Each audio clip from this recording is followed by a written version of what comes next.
Charlie the Cheerful Engine.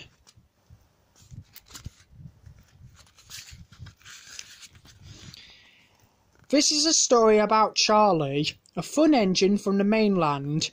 Thomas wanted to be as much fun as Charlie, but he learned that sometimes it's more important to be really useful. One morning, Thomas had some exciting news. His boiler was bubbling with pride as he stopped alongside his friend Percy at the washdown.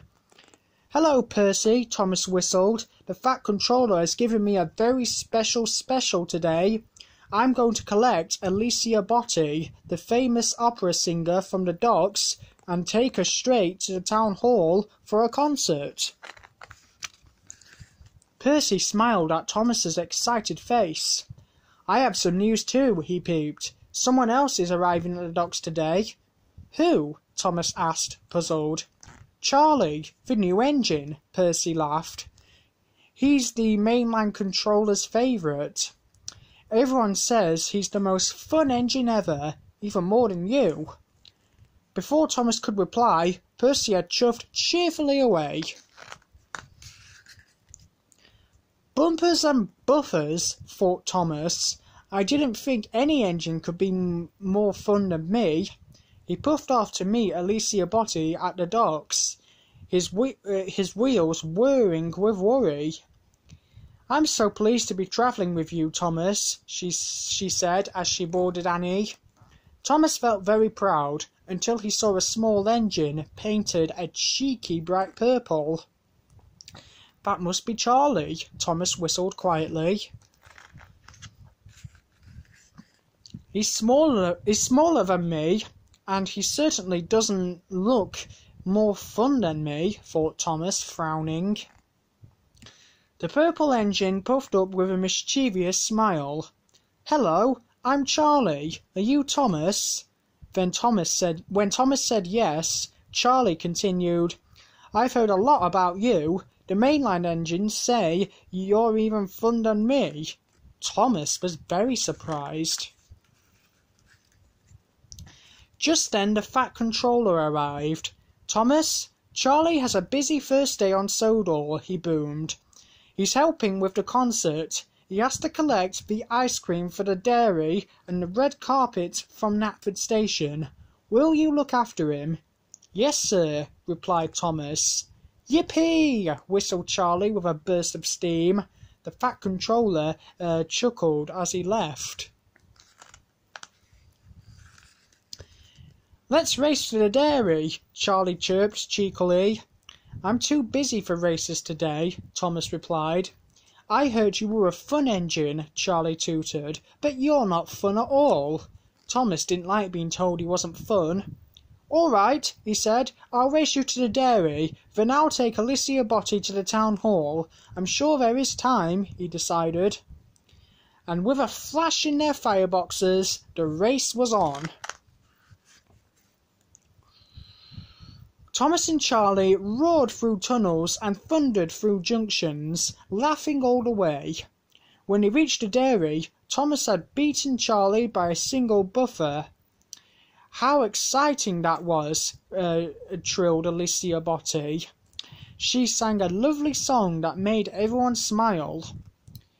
If you're a really fun engine, you'd race me to Knapford next," panted Charlie as his ice cream churns were loaded.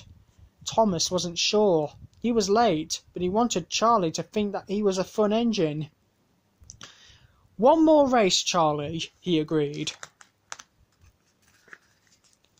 The two engines wheezed off again, halfway to Knapford Station. Thomas saw Gordon huffing towards the town hall with the Fat Controller. "Cinders and ashes, I'm very late," Thomas gasped. "Alicia Botti will miss her own concert." He whistled goodbye to Charlie, then sped away down the line. It was a very bumpy ride, and his couplings became looser with every rattle. As he bumped onto the bridge, his coupling hook went snap, but in his rush, Thomas didn't notice that he had left Annie and Clarabel behind. At the town hall, Thomas steamed to a stop. "Here I am, sir," he whistled to the fat controller who was waiting on the platform. The fat controller looked at Thomas sternly. "Here you are, Thomas," he boomed. "But where are Annie and Clarabel with Alicia Botti?" Thomas's driver looked behind and had a terrible shock. The two carriages were missing. Thomas had been having fun when he should have been really useful. "I'm sorry, sir. I'll go find them straight away," Thomas said. Thomas puffed quickly back the way he had come. At the junction, he saw Charlie chuffing up and told him the problem.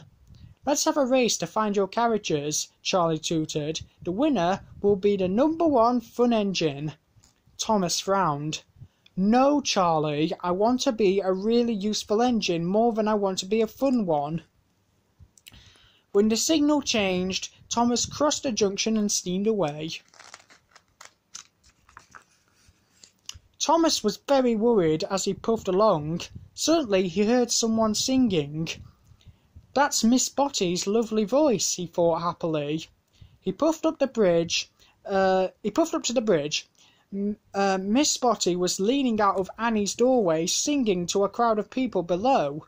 Thomas had never heard anything so beautiful. When she had finished the song, Thomas smiled and told her, "I'm sorry I left you behind, but we must go now." Everyone was waiting for them at the town hall station. Charlie smiled when he saw Thomas puff in with his carriages. But the fat controller looked cross. "You've made Miss Botti very late, Thomas," he said sternly. "Not at all, Sir Topham," trilled Miss Alicia Botti. "I've had the ride of my life, with so many people to sing to. Thomas is such fun." Thomas was delighted, and he whistled "peep peep" to his new fun friend, Charlie.